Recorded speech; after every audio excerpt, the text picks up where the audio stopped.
dunia sebagai lampu yang menutupi matahari. Syekh Abdul Qadir Al-Jailani dalam Futuh Al-Ghaib menjelaskan bahwa dunia ini ibarat lampu kecil yang cahayanya justru menutupi matahari hakikat, yakni cahaya ilahi.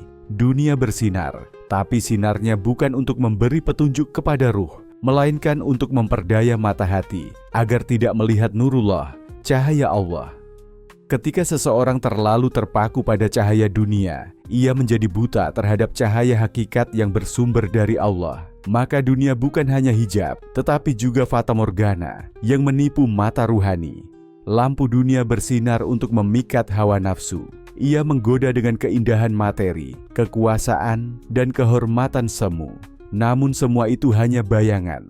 Sementara cahaya matahari hakikat, yakni ilmu laduni, makrifat, dan cinta sejati kepada Allah, hanya dapat dilihat oleh mereka yang memalingkan diri dari lampu kecil dunia ini.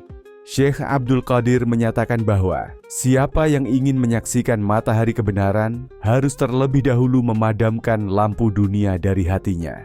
Allah berfirman dalam surah An-Nur ayat 35, Allahu nurus samawati wal ardh. Allah adalah cahaya langit dan bumi. Ayat ini menggambarkan bahwa cahaya Allah lah yang sejati, yang menerangi segalanya. Namun, manusia yang terpukau oleh kilauan dunia, seperti orang yang memalingkan wajahnya dari matahari, hanya untuk memandangi obor kecil. Cahaya yang hakiki menjadi tersembunyi oleh pilihan hati yang salah. Rasulullah bersabda, sesungguhnya Allah tidak melihat kepada rupa dan hartamu, tetapi Dia melihat kepada hati dan amalmu.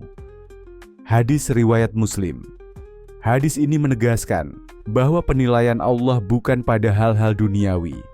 Maka hati yang dipenuhi cahaya dunia akan gelap dari pandangan Allah.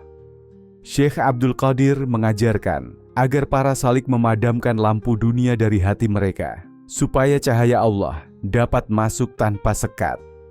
Dalam Futuh Al-Ghaib, beliau berkata, bagaimana cahaya Tuhan akan masuk ke dalam hati yang telah penuh oleh cahaya dunia? Padamkan satu cahaya agar engkau bisa melihat yang lebih terang. Beliau juga menyampaikan bahwa dunia seperti api kecil di malam gelap, berguna hanya untuk yang tersesat. Tapi bagi yang tahu arah matahari, api kecil itu justru menghalangi. Ketika hati disibukkan dengan dunia, ia menjadi silau dan tidak mampu membedakan antara yang hak dan yang batil. Hati menjadi seperti orang yang tinggal di ruangan dengan lampu kecil, lalu merasa cukup dan enggan membuka jendela untuk melihat cahaya matahari pagi.